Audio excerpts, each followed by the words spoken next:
ఇప్పుడు తెలంగాణ సోదర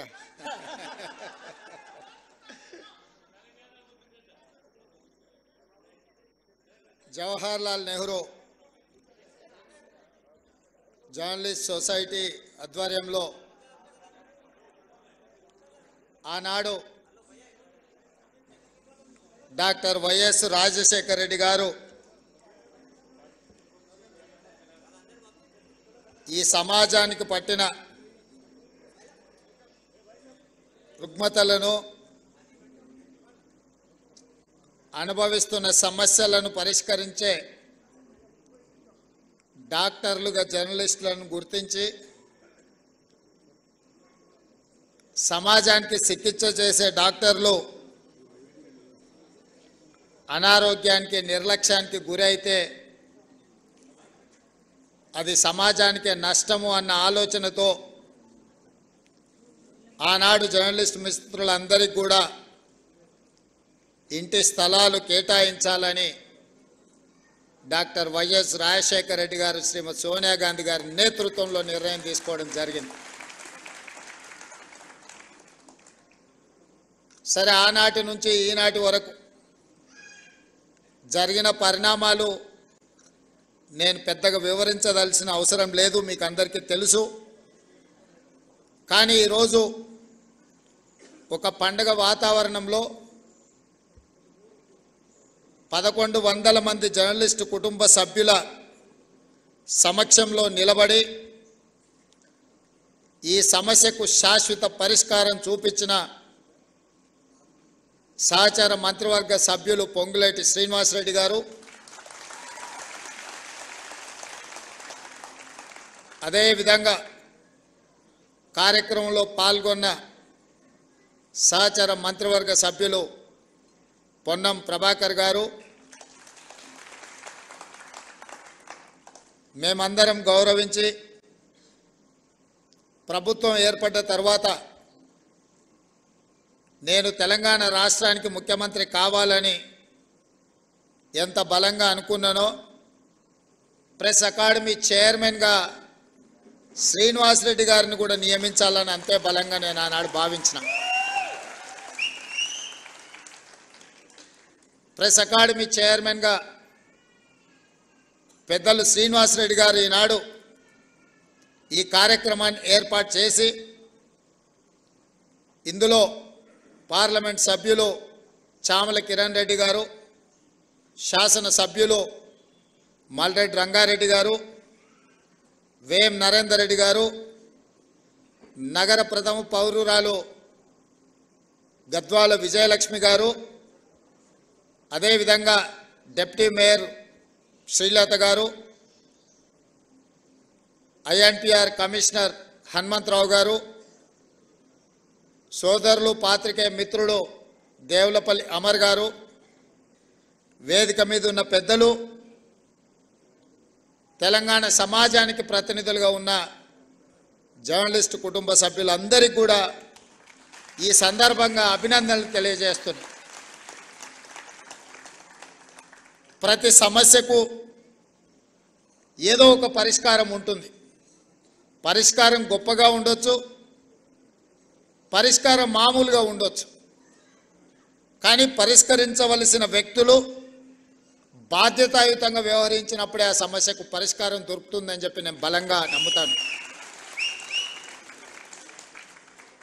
ఉమ్మడి రాష్ట్రంలో తెలంగాణ రాష్ట్ర ఏర్పాటు అనేది ఒక పెద్ద సమస్య, జటిలమైన సమస్య, చిక్కుముడి లాంటి సమస్య. అంత జటిలమైన చిక్కుముడి లాంటి సమస్యకే కాంగ్రెస్ పార్టీ పరిష్కారం చూపించి తెలంగాణ రాష్ట్రాన్ని ఏర్పాటు చేసింది. మరి పండిట్ జవహర్లాల్ నెహ్రూ గారి పేరు మీద ఏర్పాటు చేసిన ఈ సంఘము, ఈ భూ కేటాయింపు పండిట్ జవహర్లాల్ నెహ్రూ వారసులుగా శ్రీమతి సోనియా గాంధీ గారి ప్రతినిధులుగా ఈ సమస్యని పరిష్కరించడం మా బాధ్యత అని మేము భావించి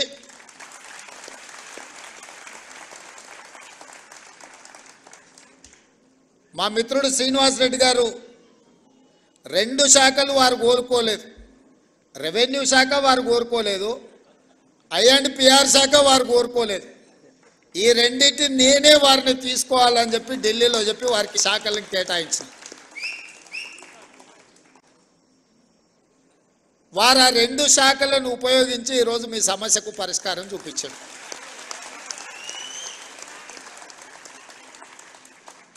నా దగ్గరికి వంశీ, రవికాంత్ ఇతర మిత్రులు వచ్చి 2-3 సార్లు నన్ను అడిగితే నేను చెప్పిన పైనుంచి ఆదేశాలు ఉండవు. ప్రభుత్వం నడవడానికి ఒక ప్రాసెస్ ఉంటుంది, ఒక విధానం ఉంటుంది. ఆ విధానంలో ఆ సమస్యకు సంబంధించిన ఫైలు ఏ విధంగా ముఖ్యమంత్రి కార్యాలయానికి రావాలనో ఆ విధంగా ఫుల్ షేప్తోని ముఖ్యమంత్రి కార్యాలయానికి ఫైల్ వచ్చిన మరుక్షణం ఇక్కడ మీకు సంబంధించిన సమస్యకు పరిష్కారం దొరుకుతుందని వారికి చెప్పిన ఆ విధంగా ఫైల్ని బిల్డప్ చేసి ముందుకు తీసుకురండి అని చీఫ్ సెక్రటరీ గారి నుంచి మంత్రి గారి వరకు సూచన చేసిన ఈ ఫైల్ ప్రాసెస్లో మీకు తెలుసు, ఈ ప్రాసెస్లో అమలు చేసేటప్పుడు కొంత సమయం పడుతుంది. ఆ ప్రాసెస్లో జరిగిన డిలేనే కానీ నిర్ణయం తీసుకోవడానికి ఈ ప్రభుత్వానికి శశబిశలు లేవు. స్పష్టంగా ఫైల్ వచ్చిన మరుక్షణం, ఎందుకంటే ప్రాసెస్లో ఏదైనా తప్పిదం జరిగితే మళ్ళీ ఎవరైనా కోర్టుకు వెళ్ళిందంటే ఇప్పటికే 73 మంది ఈ నిజాన్ని చూడకముందే వారు కన్ను మూసారు. ఇంకా చాలామందికి ఇలాంటి నష్టం జరగకూడదు, మీ సమస్యకు శాశ్వత పరిష్కారం చూపించాలన్న ఆలోచనతోనే మా ప్రభుత్వం శాశ్వతమైన పరిష్కారాన్ని ఈరోజు మీకు అందరికీ చూపించడం జరిగింది. అదేవిధంగా కొన్ని అంశాలు నేనే ప్రస్తావిస్తాము, ఎందుకంటే మీ ముందు కొన్ని అంశాలను ప్రస్తావిస్తే నచ్చినా నచ్చకపోయినా వాటికి ఏమైనా పరిష్కారం దొరుకుతుందేమో అని నేను అనుకున్నా. కానీ పెద్దలు శ్రీనివాసరెడ్డి గారి అనుభవము మమ్మల్ని ఏమీ చెప్పకుండానే నియంత్రించడానికి వారే చాలా విషయాలు ప్రస్తావించి మీ ముందు పెట్టి జర్నలిస్ట్ అంటే ఏ విధంగా ఉండాలి, ఏ విధంగా ఉంటే ఆ వృత్తి యొక్క గౌరవం పెరుగుతుందో పెద్దలు శ్రీనివాసరెడ్డి గారు మీకు వివరించడం జరిగింది. వారు ఏ అభిప్రాయం అయితే వెలిబుచ్చిందో నేను కొత్తగా చెప్పడానికి, కొత్తగా మీకు విజ్ఞప్తి చేయడానికి ఏమీ మిగలలేదు. వారు ఏ అభిప్రాయం అయితే వెలిబుచ్చిందో మా జర్నలిస్టు మిత్రులకు నా సూచన, ఆ అభిప్రాయంతో మీరు ఏకీభవించి దీన్ని ప్రక్షాళన వైపు మనం అందరం వెళ్లాల్సిన అవసరం ఉన్నది. వృత్తిపరమైన గౌరవం ఎవరు పెంచరు, వృత్తిపరమైన గౌరవాన్ని మనకు మనమే పెంచుకోవాలి. రాజకీయ వృత్తిని సమాజం చాలా చిన్నచూపు చూసే పరిస్థితి వచ్చింది. ఎందుకంటే రాజకీయ నాయకులు, ప్రజాప్రతినిధులు వాళ్ళ అవసరానికి, వాళ్ళ స్వార్థానికి, లేకపోతే వాళ్ళు బంధుమిత్రుల కోసమే పనిచేస్తారని చెప్పి ఒక రకమైన చర్చ ప్రజలలో ఉంది. దాన్ని తగ్గించడానికి వీలైతే అట్లాంటి చర్చనే లేకుండా చెయ్యాలన్న ప్రయత్నంలో భాగంగానే చాలా విషయాలలో పారదర్శకంగా ప్రజాభిప్రాయం మేరకు పాత్రికేయ మిత్రుల యొక్క ఆలోచన విధానాలు కూడా తెలుసుకొని మా ప్రభుత్వం ఈరోజు పనిచేస్తుంది.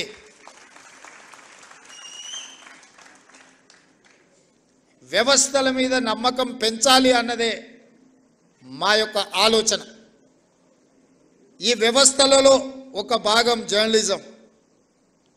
నేను 1-2 విషయాలు జస్ట్ అవుటర్ లైన్ టచ్ చేసి వదిలేస్తా. గతంలో శాసనసభ జరిగినప్పుడు జర్నలిస్టులను ఎవరిని లోపలికి రానిచ్చాలన్న చాలా ఇబ్బందికరమైన పరిస్థితులు. ముఖ్యమంత్రి కార్యాలయం దిశగా దేవుడెరుగు గేట్ లోపలికి రావాలంటే కూడా ఎన్నో నిబంధనలు, నియంత్రణలు ఉండే.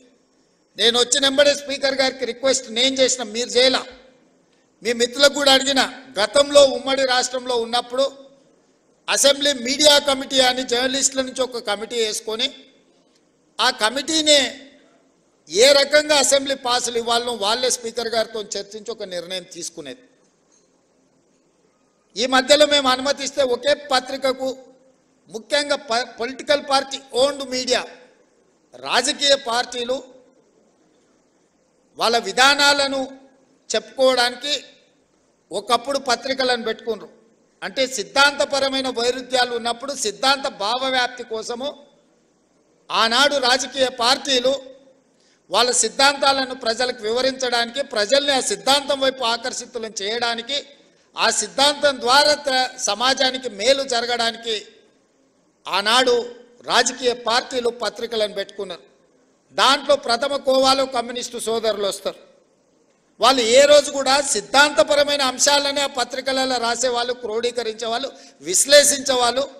సమాజంలో ఉన్న సమస్యను ప్రజల యొక్క కోణంలో అందులో రాసేవాళ్ళు. ఎప్పుడు కూడా కమ్యూనిస్టు సోదరుల నేతృత్వంలో ఉన్న పత్రికల మీద తీవ్రమైన ఆరోపణలు కానీ అభ్యంతరాలు కానీ ఎప్పుడు వ్యక్తం అయ్యేటివి కావు. నేను చాలా సందర్భాలలో ఆ జర్నలిస్టు కలిస్తే కూడా వాళ్ళతో సమాచారాన్ని, వాళ్ళ అవగాహనను, వాళ్ళ విశ్లేషణను మేము అడిగి తెలుసుకునేటోళ్ళం. జర్నలిస్ట్గా కార్డ్ హోల్డర్స్ ఉన్నోళ్ళు అందులో జర్నలిస్ట్గా పనిచేసేది. అందులో పనిచేసిన వాళ్ళ తర్వాత కమర్షియల్ పత్రికలకు వచ్చిన కార్డ్ హోల్డర్స్ కొంత వాళ్ళ గౌరవాన్ని కాపాడుకునే ప్రయత్నం చేసేటోళ్ళు. ఆ తర్వాత పరిణామ క్రమంలో వచ్చిన పరిస్థితుల్లో రాజకీయ పార్టీలు ప్రారంభించుకున్న పత్రికలు కార్యకర్తలుగా మారితే పర్వాలేదు, నాకేం అభ్యంతరం లేదు. వాళ్ళని కార్యకర్తలుగా మేము భావించి సరే ఆ పార్టీ కార్యకర్తలు ఏదో ఒక రూపంలో ఇక్కడికి వచ్చినారు. కానీ ఉన్మాదంతో ఎట్టి పరిస్థితుల్లో ప్రెస్ మీటో లేకపోతే అక్కడ జరుగుతున్న కార్యక్రమాలని డిస్టర్బ్ చేయాలన్న ఆలోచనతోనే వ్యవహరించే పరిస్థితులు ఈరోజు వచ్చినాయి. దీన్ని మనం ఏ రకంగా ఎదుర్కోవాలనో మీరు చెప్పాలి. ఈరోజు సమాజంలో కొత్తగా వచ్చిన సమస్య ఇది. రాజకీయ పార్టీలు పెట్టుకున్న పత్రిక యొక్క పాత్రికేయులు అందరన్నీ నన్ను అందులో కొందరు, ఏ వర్గంలో అయినా కొందరు చేసే పనే అందరికీ అంటుకుంటుంది. అందరు ఆ విధంగా ఉన్నారని నేను అనడం లేదు. కానీ ఆ కొందరిని కూడా ఏ విధంగా మనం ఇవాళ నియంత్రించుకొని ముందుకు వెళ్ళాలనో, ఇవాళ పెద్దలందరూ ఇక్కడ ఉన్నారు. 20 ఏళ్ళు, 30 ఏళ్ళు, 40 ఏళ్ళ అనుభవజ్ఞులు ఉన్నోళ్ళు, జర్నలిజం పట్ల అవగాహన ఉన్నోళ్ళు, మా మాజీ పిసిసి అధ్యక్షులు, ప్రభుత్వ ప్రత్యేక సలహాదారు మా పెద్దలు కె కేశవ్ గారు కూడా మీ సామాజిక వర్గం నుంచి వచ్చినవాడు. ఇవాళ వాళ్ళ కూతురుగా మేయర్గా వారు ఇక్కడ ఉన్నారు. ఈరోజు నిజంగా మీరు ఆలోచన చేయండి. గతంలో సెక్రటేరియట్ ప్రజాప్రతినిధులుగా మేమే పోయేవాళ్ళం కాదు. ఇవాళ సెక్రటేరియట్లో ముఖ్యమంత్రి కార్యాలయానికి జర్నలిస్టులు వచ్చి కూర్చొని, అది చిట్ చాట్ కావచ్చు, లేకపోతే ఇంకేదైనా విషయం కావచ్చు, లేదా పత్రికా సమావేశాలను కూడా సెక్రటేరియట్లో పెట్టి మిమ్మల్ని అందరినీ పిలిచి ప్రభుత్వం అధికారిక కార్యక్రమాలను అక్కడి నుంచి మీరు రాసే విధంగా ఈరోజు మా ప్రభుత్వంలో తీసుకొచ్చిన మార్పు, ఈ మార్పు మీకు చేరిందనే, ఈ మార్పును మీరు గుర్తించిందనే నేను భావిస్తున్నా. కానీ ఈ మార్పు సమాజానికి నష్టాన్ని, మా కష్టాన్ని తెచ్చేదిగా ఉండకూడదు.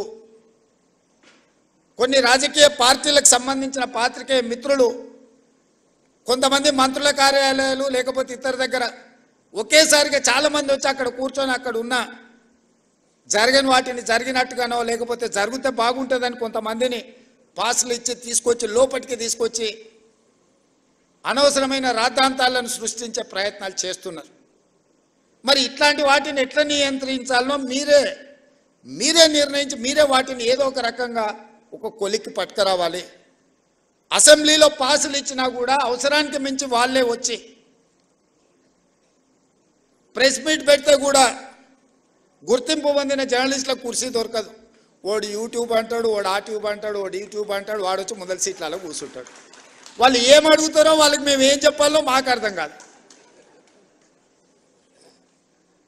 ఇది మాకే కాదు, మీకు కూడా. నాకు తెలిసి ఒకప్పుడు నేను చాలామంది జర్నలిస్ట్ మిత్రులు నాకు ఉన్నారు.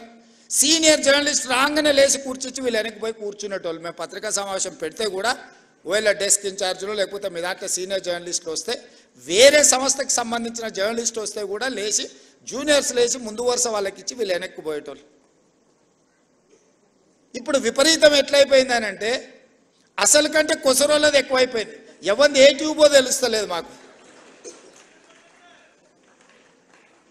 ఇక ఆ ట్యూబ్లో ఎక్కడికంటే అక్కడికి వెళ్ళిపోయి ఏది పడితే అది మాట్లాడితే అక్కడ ఉన్న ప్రజలు ఏమన్నా అంటే చూసిరా జర్నలిస్టుల మీద దాడి అని. జర్నలిస్ట్ అనే పదానికి డెఫినేషన్ ఏదో మీరు డిసైడ్ చేయండి. మేము ఎవరిని జర్నలిస్ట్గా చూడాలో మీరు చెప్పండి.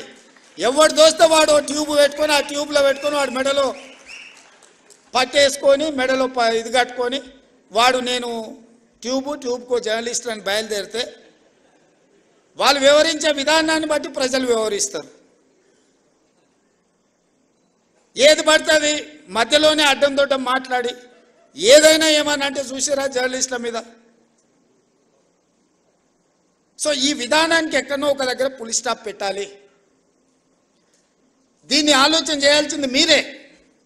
ఎందుకంటే ఇంతకంటే పెద్ద సందర్భం నాకు దొరకదు మీకు ప్రభుత్వం వైపు నుంచి కానీ ప్రజాప్రతినిధిగా మేము ఎదుర్కొంటున్న సమస్యల్ని మీ దృష్టికి తీసుకురావడానికి ఇంతకంటే మంచి అకేషన్ ఏముండదని నేను భావిస్తున్నా.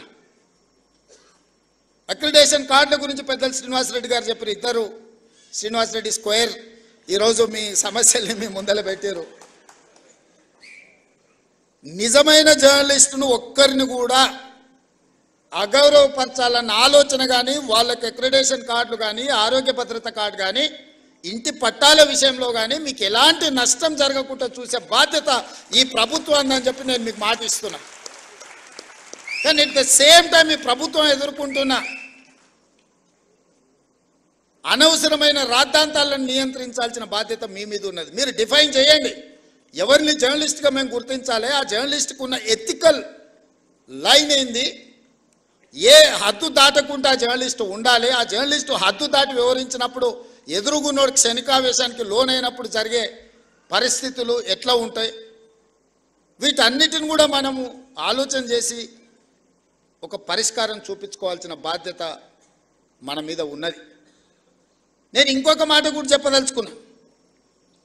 ఈరోజు సిద్ధాంతాలు రాసుకోవాల్సిన పత్రికలు ఇష్టారాజ్యంగా అసలు ఏ భాష వాడాలనో జర్నలిస్టులకు కూడా కొన్ని నిబంధనలు ఉన్నాయి కదా. అసెంబ్లీలో మేము ఏదైనా మాట్లాడితే రికార్డుల నుంచి తొలగించడమనో లేకపోతే ఈ భాషకు పద్ధతి లేదనో మనం పార్లమెంటరీ వ్యవస్థలో మనం అనుకుంటున్నాం కదా. మరి పత్రికలకు జర్నలిస్టులకు ఏ భాష రాయాలా, ఎలాంటి భాష వాడాలి, ఏ పదప్రయోగం హోదాని బట్టి రేవంత్ రెడ్డి మీకు నచ్చకపోవచ్చు యాజ్ ఎ ఇండివిజువల్, కానీ Revanth Reddy is Telangana chief minister. Telangana chief minister అనేది ఒక గౌరవప్రదమైన హోదా. ఒక జర్నలిస్ట్ అనేది ఒక గౌరవప్రదమైన హోదా. వ్యక్తితో నీకు నచ్చవచ్చు నచ్చకపోవచ్చు, ఆ హోదా మనమందరు ప్రజలందరూ కలిసి ఇస్తే వచ్చిన హోదా. ఆ హోదాని గౌరవించాల్సిన బాధ్యత ఆ పత్రికలకు కానీ ఆ పత్రిక యజమానుల ముసుగుల్లో ఉన్న రాజకీయ పార్టీ నాయకులకు కానీ ఉండదా? వాళ్ళకి లేనప్పుడు మేమెందుకు పాటించాలా అనేది నా ప్రశ్న. వాళ్ళు ఆ బాధ్యతను మరిచి అసభ్యంగా వ్యవహరించి అసందర్భమైన అంశాలను ప్రస్తావిస్తే న్యాచురల్గా రియాక్షన్ ఉంటుంది. ఆ రియాక్షన్ని మొత్తం జర్నలిస్టులకు మీరు ఆపాదించుకోకండి. దయచేసి వేదిక మీద నుంచి మీడియా మిత్రులకు నా విజ్ఞప్తి ఒక్కటే, ప్రజల కోసం ప్రజల మధ్యలో ఉండి ప్రజా సమస్యల్ని వెలికితీసే జర్నలిస్టులు ఒక వర్గం అయితే, కేవలం రాజకీయ పార్టీ యజమానిని రక్షించడానికి ఆ యజమానికి మొత్తం వ్యవస్థను అప్పచెప్పడానికి ప్రయత్నం చేస్తున్న వాళ్ళు ఇంకొక కోవా. ఈ రెండింటిని మీరు విడదీయండి.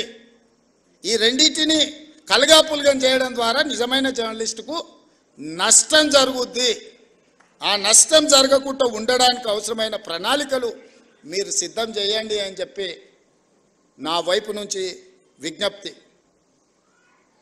అసెంబ్లీలోకైనా లేకపోతే సెక్రటేరియట్లోకైనా ప్రభుత్వ కార్యాలయాల్లోకైనా మిమ్మల్ని అనుమతించడానికి ఎలాంటి అభ్యంతరం లేదు. దానికి సరైన కార్డు తీసుకోండి, సరైన విధానాన్ని తీసుకొని రండి. నేను మా మంత్రి గారికి సూచన చేస్తున్నా. నెక్స్ట్ స్టెప్ అదే. సెక్రటేరియట్కి ఎవరు రావాలి, ఎవరికి పాసులు ఇవ్వాలి, ఏ పత్రిక సర్క్యులేషన్ బట్టి ఎంతమందికి పాసులు ఇవ్వాలి. మీరు నిబంధన పెట్టుకోకపోతే పేపర్ మీద ఉండే పత్రికోడు కూడా 10 మాకు పాసులు కావాలంటారు, ఒత్తిడి తీసుకొస్తున్నారు. ప్రజలలో ఉండే పత్రికలకు పేపర్ మీద ఉండే పత్రికలకు ఉన్న తేడాను కూడా మీరే డిఫైన్ చేసుకోండి. అసెంబ్లీకి కూడా ఎంత సీనియర్ వాళ్ళు పార్లమెంట్లో నేను అప్పుడు ఎంపీని కాదు కానీ ఎమ్మెల్సీగా ఎమ్మెల్యేగా పార్లమెంట్కి పోయినప్పుడు సీనియర్ జర్నలిస్టులు మన తెలుగు వాళ్ళు కూడా సెంట్రల్ హాల్కి వచ్చేది. సెంట్రల్ హాల్లో ఎమ్మెల్యేలు కూడా అనుమతి తీసుకోవాలంటే సపరేట్ పాస్ తీసుకొని పోవాల్సి వచ్చేది. ఎంపీలు ఎక్స్ఎంపీలు వాళ్ళకి మాత్రమే సెంట్రల్ మినిస్టర్స్కి అనుమతి ఉండే, స్టేట్ మినిస్టర్స్ కూడా పాస్ తీసుకొని పోవాలి. కానీ జర్నలిస్టులకు పర్మనెంట్ పాస్ ఉండేది సెంట్రల్ హాల్లో. నేను ఒకసారి అనుకున్న ఒక జర్నలిస్ట్కు పాస్ ఇచ్చిన మాకెందుకు ఇయ్యారా అని.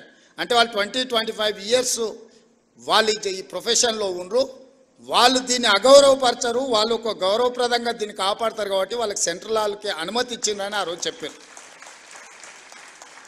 అంటే జర్నలిస్టులకు పార్లమెంటరీ పార్టీ వ్యవస్థలో ఎంత ప్రాధాన్యత ఉండే దీన్ని బట్టి మీరు అర్థం చేసుకోండి. ఇవాళ అసెంబ్లీలో కానీ సెక్రటేరియట్లో కానీ ముఖ్యమంత్రి కార్యాలయంలో కూడా మిమ్మల్ని నియంత్రించాల్సిన అవసరం లేదు. మీరు ఆ సీనియారిటీని, ఆ ఎక్స్పీరియన్స్ను, ఆ పత్రికకున్న ప్రాధాన్యతను మీరు డిఫైన్ చేసుకోండి. చేసుకున్నప్పుడు మీరు వాకిన్ ముఖ్యమంత్రిని కలవడానికైనా, వాకిన్ ఎనీ అదర్ మినిస్టర్ని కలవడానికైనా అనుమతించడానికి మాకు ఎలాంటి అభ్యంతరం లేదు. On record, of the record అనుకున్నప్పుడు మనం కొన్ని పాత్రికా మిత్రులతో జనరల్ చిట్ చాట్ చేస్తాం. వాళ్ళు కొన్ని అవి ప్రస్తావించరు, అంటే డిఫర్ అయినా కూడా ప్రస్తావించరు. మనం ఆఫ్ ద రికార్డ్ అని ఏదైనా వాళ్ళతో షేర్ చేసుకుంటే జస్ట్ పరిస్థితులు మనం చర్చించుకున్నాం. నిజంగా ఆ జర్నలిస్టు ఒకవేళ ఇక్కడి నుంచి ఇంకొక దగ్గరికి మారినా పాతకాలం వాళ్ళు దాన్ని ఆ లైన్ పెట్టుకునేటోళ్ళు, ఆ థిన్ లైన్తోని వ్యవహారం చేసేవాళ్ళు. ఇప్పుడు అట్లా లేకుండా పోయింది. అనకున్నా అన్నరాను, లేకపోతే ఏదైనా జనరల్ చిట్ చాట్కి వస్తే నాకు ఒక బ్యాడ్ ఎక్స్పీరియన్స్ ఉంది. జనరల్ చిట్ చాట్ ఎప్పుడో గాంధీ భవన్లో వేస్తే ఎవరో జర్నలిస్టులే ఉన్నారు అందరు, మరి అది రికార్డ్ చేసుకొని బయటికి పోయారు అనెతికల్గా. మనం ఊరికే కూర్చున్నప్పుడు యథాలాపంగా మాట్లాడుతుంటాం మనం, అంటే భాషలో కానీ లేకపోతే భావంలో కానీ పెద్ద అటెన్షన్ రాజేమో, అంతా మనమే ఫ్రెండ్స్ లాగా ఏదో నవ్వుకో. అది రికార్డ్ చేసుకెళ్ళి ఇవ్వడం అనేది అదేమన్నా భావ్యమా? దాంతోనే మీ ఎవరితోనే ఏమైనా మాట్లాడాలంటే ఉన్నంతసేపు జాగ్రత్తగా ఉండాల్సిన పరిస్థితి అట్లాంటి దాంట్లో వచ్చింది. మాకేం వేరే మిమ్మల్ని ఏదో దూరం పెట్టాలనో మీతో మాట్లాడొద్దని కాదు. ఎవరిని అకౌంటబుల్ ఫిక్స్ చేస్తాం నాకు తెలిసి ఎవరో కూడా, కానీ వాళ్ళని అన్నం అనుకో అది ఇంకొక చర్చకు దారితీస్తుంది. సో ఇట్లాంటివి అన్నిటిలో కూడా ఈరోజు సీనియర్స్ అందరు ఉన్నారు, సీనియర్స్ సిన్సియర్స్ కావాల్సిన వాళ్ళు అందరు ఉన్నారు. మీరు ఒక లైన్ పెట్టుకోండి. మీ ఆరోగ్య భద్రత కార్డు, మన ఢిల్లీ పోయినప్పుడు ఢిల్లీ హాస్పిటల్స్లో మేమేమో కార్డు అక్కడ ఉంది, మేమేమో ఢిల్లీలో ఉన్నాం, మాకు ఢిల్లీలో ఏదన్నా హెల్త్ ఇష్యూ వస్తే హాస్పిటల్కి పోలేకపోతున్నాం అన్నారు. ఇమ్మీడియట్గా రెసిడెంట్ కమిషనర్ పిలిచి ఢిల్లీ హాస్పిటల్లో కూడా వాళ్ళకి ఏం కావాలనో చేయండి, ఒకవేళ అక్కడ కాకపోతే సీఎం రిలీఫ్ ఫండ్ కానీ ఏం కావాలంటే వాళ్ళకి చేయాలని చెప్పేసి వచ్చింది. ఎందుకంటే మీ మేనేజ్మెంట్ ఇక్కడ ఉంది, మీ మేనేజ్మెంట్ తరఫున వాళ్ళు ఢిల్లీలో పనిచేస్తున్నారు. ఢిల్లీలో చిన్న చిన్న ఆరోగ్య సమస్యలు వస్తే హైదరాబాద్కి వచ్చి ట్రీట్మెంట్ చేయించుకుంటే అంతకంటే ఎక్కువ ఖర్చు అవుతుంది. అందుకోసం ఢిల్లీలో ఉండే అపోలోలో వాళ్ళకి ఏ విధంగా వైద్యాన్ని అందించాలో మాట్లాడి ఢిల్లీ అపోలోలో వాళ్ళకి ట్రీట్మెంట్ చేయడానికి అవసరమైన చర్యలు తీసుకోండి అని రెసిడెంట్ కమిషనర్ చెప్పొచ్చినాను. వాళ్ళు ఎప్పుడు ఏ ఇష్యూ వచ్చినా వాళ్ళని అడ్రస్ చేయండి, వాళ్ళకి కావాల్సిన సమస్యను పరిష్కరించండి. తెలంగాణ భవన్కి వస్తే వాళ్ళకి కూర్చోవడానికి కానీ మంచి చెడ్డకు ఒక మంచి ప్రాపర్ వాళ్ళకి ఇది ఇవ్వండి అని చెప్పి రెసిడెంట్ కమిషనర్ చెప్పొచ్చింది. నేను ఇక్కడున్న కమిషనర్ కూడా మీ సమస్యలు మా పెద్దలు మిత్రుడు శ్రీనివాసరెడ్డి గారికి నేను సూచన చేస్తున్నా. వీళ్ళ అక్రిడేషన్ కార్డులు కానీ భద్రత హెల్త్ ఇష్యూలో కానీ ఇట్లాంటి ఇష్యూస్ ఏమున్నా శాశ్వత పరిష్కారం ఒక గైడ్లైన్స్ పెద్దలు శ్రీనివాసరెడ్డి గారు చెప్పినట్టు చిన్న పత్రికలు, మధ్య తరహా పత్రికలు, పెద్ద పత్రికలు వీటిని ఏ విధంగా డిఫైన్ చేయాలి, గవర్నమెంట్ ఆఫ్ ఇండియా గైడ్లైన్స్ ఏంది, election commission of India guidelines ఏంది, పత్రికలు అంటే ఏంది, పొలిటికల్ పార్టీ ఓన్డ్ జర్నలిజం ఏంది, ఆ పత్రికలు ఏంది అనే దాంట్లో కూడా డెఫినేషన్స్ ఉన్నాయి.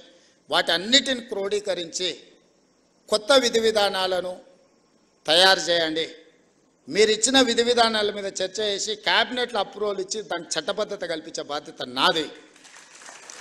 ఎందుకంటే కొన్ని పనులు ఆటోమేటిక్గా జరిగిపోవాలి.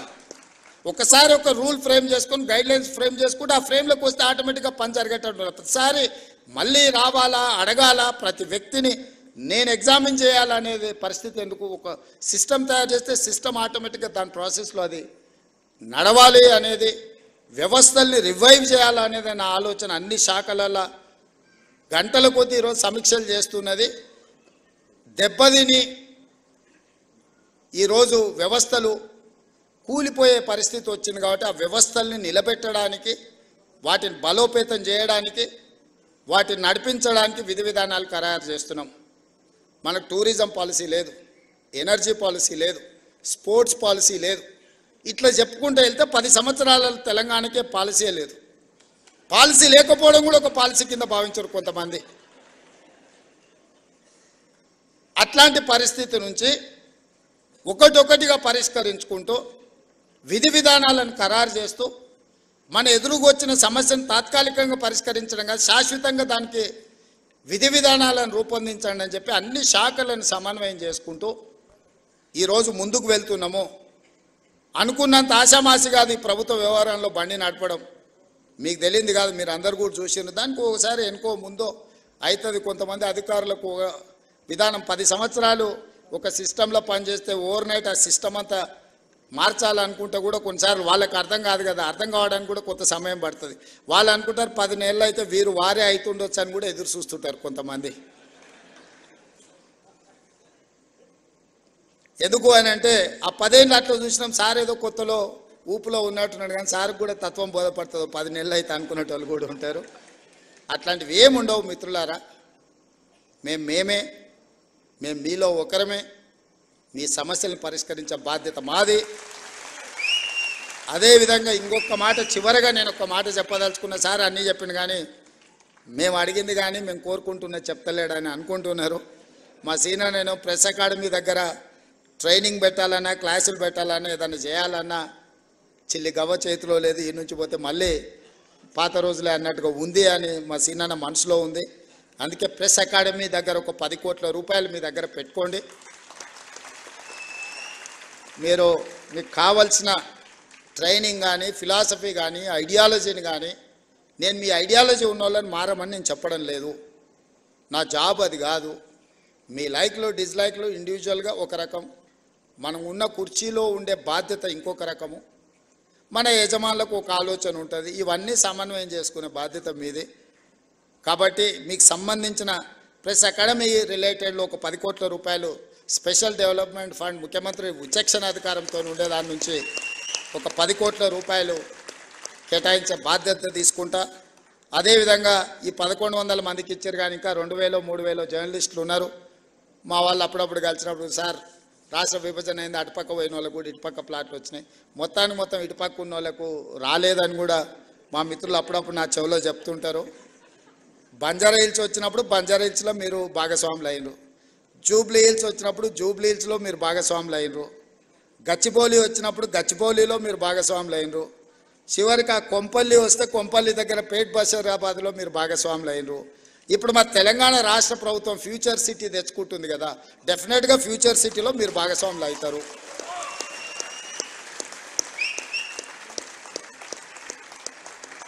ఎవరైతే రాదేమో అనే బాధలో కానీ ఆందోళనలో కానీ ఉన్నవాళ్ళు ఎవరు బాధపడకండి, ఆందోళన చెందకండి. అర్హులైన వాళ్ళందరినీ కూడా ఫ్యూచర్ సిటీలో భాగస్వాములను చేసే బాధ్యత నాది. మరి ఇప్పుడు ఆ ఫ్యూచర్ సిటీ మీద అయినప్పుడు దాని నిర్మాణానికి కావాల్సిన నిర్మాణ కార్యక్రమాలన్నీ కూడా అది నిర్మించడానికి అవసరమైన కార్యక్రమాన్ని ప్రొఫెషనల్ స్కీమ్స్ కూడా మీరే తీసుకెళ్ళాలి. ఎందుకంటే అది ఎంతో ప్రమోట్ అయితే మీకు కూడా ఎంతో కొంత అందులో స్టేక్ హోల్డర్స్ అవుతారు. ఇప్పుడు ఇంతకుముందే మా సీనియర్ అన్నాడు, లక్షాధికారులు కాదు ఇప్పుడు ఇచ్చేది కోటీశ్వరులు అని చేసిందని. రేపు పొద్దుగాల అక్కడ కూడా మీరు కోటీశ్వరులు కావాలంటే ఆ ప్రాంతం కూడా అభివృద్ధి చెందాలి. 4th సిటీ చాలాసార్లు చెప్పినా మళ్ళొకసారి చెప్పదలుచుకున్నాం, ఎందుకంటే పదే చెప్పడం ద్వారా అయినా ప్రజలకు చేరుతుందని. కులీ కుతుబ్ షాహీలు నిజాం హైదరాబాద్ నగరాన్ని నిర్మించింది, అది మొదటి నగరం. నిజాం అండ్ బ్రిటిషర్స్ కలిసి సికింద్రాబాద్ నగరాన్ని నిర్మించింది, అది 2వ నగరం. చంద్రబాబు నాయుడు రాజశేఖర్ రెడ్డి కలిసి సైబరాబాద్ నిర్మించింది, అది 3వ నగరం. ఇప్పుడు మనందరం కలిసి 4వ నగరం 4th city, that is called future city, అది మనందరం కలిసి నిర్మిద్దాం. మీరందరూ భాగస్వాములు అందులో. మీ అందరి తరఫున ప్రతినిధిగా నేను పనిచేస్తా. మనకు 4వ నగరం అవసరం ఉంది. భవిష్యత్ అవసరాలను దృష్టిలో పెట్టుకొని ఆ ఫ్యూచర్ సిటీలో అన్నీ ఉండే విధంగా, అన్నిట్లలో 4th ఎస్టేట్ అయిన జర్నలిస్టు లేకపోతే అది ఇన్కంప్లీట్ అవుతుంది. డెఫినెట్గా మిమ్మల్ని అందరిని కూడా అక్కడికి తీసుకెళ్లే బాధ్యత నాది. దాన్ని అద్భుతమైన నగరానికి ప్రపంచంలోనే పోటీ పడే నగరంగా తీర్చిదిద్దాల్సిన బాధ్యత మీది. మనం అందరం అనుకుంటే 4th సిటీని ఫ్యూచర్ సిటీని నిర్మించుకోవడం పెద్ద విషయం కాదు. 100% దాన్ని అద్భుతమైన నగరంగా నిర్మించుకుందాం. ఆ అద్భుతమైన నగరంలో మనం అందరం భాగస్వాములం అవుదాం. ఎవరెవరైతే రాని వాళ్ళు లేకపోతే మిగతా ఇష్యూస్ ఉన్నాయో, మా పొన్నం ప్రభాకర్ గారు పక్క నుంచి చిట్టి పంపిస్తున్నాడు, రూరల్లో ఉన్న వాళ్ళకి, మండల స్థాయిలో ఉన్న వాళ్ళకు కూడా, డిస్టిక్ లెవెల్లో ఉన్న వాళ్ళకు కూడా చేయాలి అని తప్పకుండా వాళ్ళకు కూడా చాలా వరకు ఇచ్చిండ్రు. ఇంకా ఇయ్యని వాళ్ళు ఏదైనా ఉంటే కూడా జిల్లాల నుంచి కూడా సమాచారం తెప్పించుకుంటాం. వాళ్ళందరినీ కూడా గౌరవప్రదంగా మీ వృత్తిలో మేము జర్నలిస్ట్ అని మీరు గౌరవంగా చెప్పుకునే విధంగా మీ అవసరాలను మీ సమస్యల్ని పరిష్కరించడానికి ఈ ప్రభుత్వం పనిచేస్తుంది. చివరగా నా విజ్ఞప్తి ఒక్కటే, రాజకీయ నాయకులు పాత్రికేయ మిత్రులు ఒకరినొకరిని గౌరవించుకున్నప్పుడు ఈ సమాజం మనల్ని గౌరవిస్తుంది. మేము మిమ్మల్ని కించపరిచినా మీరు మమ్మల్ని కించపరిచినట్టు రాతలు రాసిన ఇది ఇరుపక్షాలకు నష్టము. మా వృత్తి ధర్మాన్ని మేము నెరవేరుస్తాం, మీ వృత్తి ధర్మాన్ని మీరు నెరవేర్చండి. తప్పకుండా మళ్ళీ మీ సమస్యల పరిష్కారం కోసం అదేవిధంగా ఒక కమిటీని ఏర్పాటు చేసి తర్వాత డీటెయిల్గా డిస్కషన్ చేయడానికి మా మిత్రుడు శ్రీనివాసరెడ్డి గారికి బాధ్యతలన్నీ అప్పచెప్తున్నా.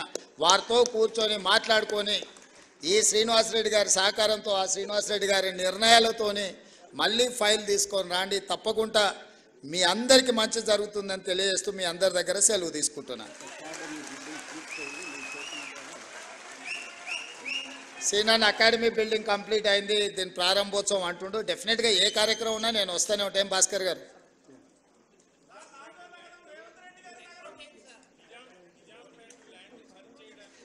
డెఫినెట్గా వంశీ చెప్పింది నాకు గుర్తుంది. అంచనా తెచ్చుకున్నాక దాన్ని ఏం చేయాలనో చెప్తా. రెండు ఏదున్నా మీకు ఇచ్చిన భూమితో పాటు మీకు చేయగలిగిన సాయం ఇట్లా మీరు మీ గురించి చెప్తారు. మీతో పాటు నేను కూడా హౌసింగ్ సొసైటీలో సభ్యుని, మా ఇంట్లో వస్తే అంటున్నారు వాళ్ళకి పట్టాలు ఇచ్చినాగా నీళ్లు పట్టా ఎప్పుడు వస్తుంది అని. ఎమ్మెల్సీగా నేను కూడా 10 లక్షలు కట్టినా, నేను కూడా అందులో సభ్యుని. నా ఇంటి పట్టా రాలా, కానీ మీ ఇంటి పట్టా క్లియర్ చేసినాము. కాబట్టి తప్పకుండా మీరు తీసుకొచ్చిన సమస్యలు మా అధికారులు రాసుకున్నారు. వాటిని దృష్టిలో పెట్టుకొని తప్పకుండా వాటిని పరిష్కరించడానికి ముందుకెళ్తామని తెలియజేస్తూ సెలవు తీసుకుంటున్నా. ధన్యవాదాలు మిత్రులారా.